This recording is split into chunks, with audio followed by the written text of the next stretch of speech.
الحمدللہ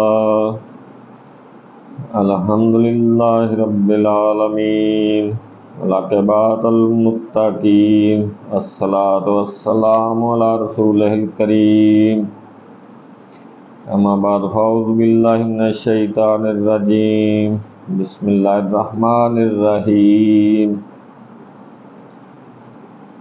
معزز ناظرین اکرام، آج میں توبہ کا طلب کرنا یعنی استغفار کے بارے میں عرض کروں گا۔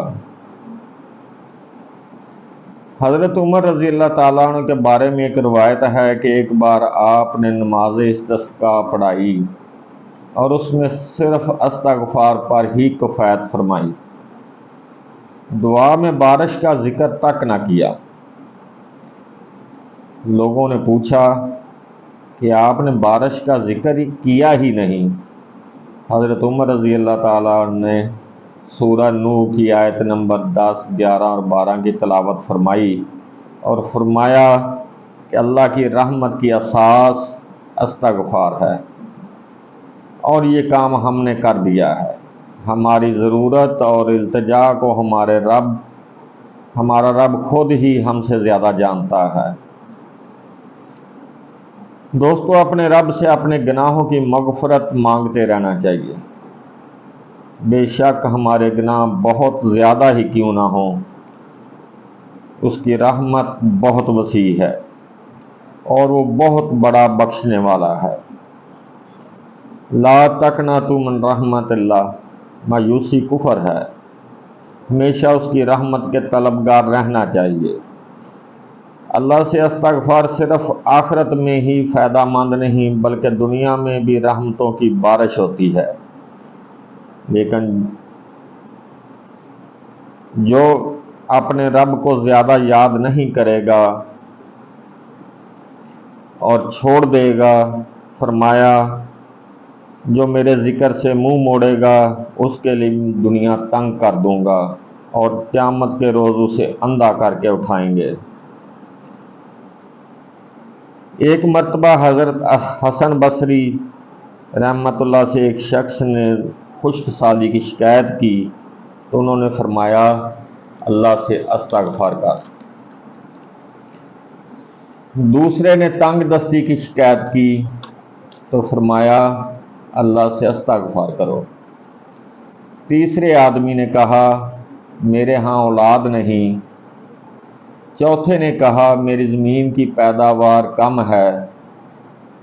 آپ نے ہر ایک کو اللہ سے استغفار کرنے کو کہا تو پاس بیٹھے لوگوں نے پوچھا حضرت یہ کیا معاملہ ہے؟ آپ سب کو ایک ہی علاج بتا رہے ہیں۔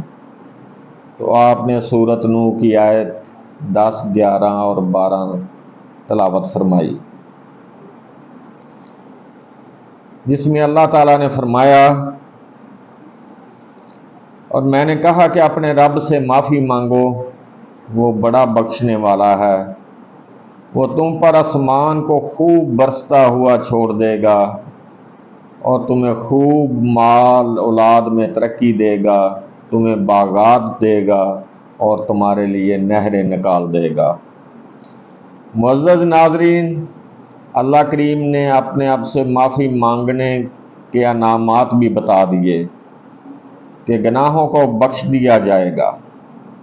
اگر بارش نہیں ہو رہی تو اللہ خوب بارش برسا دے گا، تمہیں خوب مال و دولت عطا کرے گا، صرف مال و دولت نہیں اولاد سے بھی نوازے گا اور باغات کے ساتھ نہریں بھی عطا کرے گا۔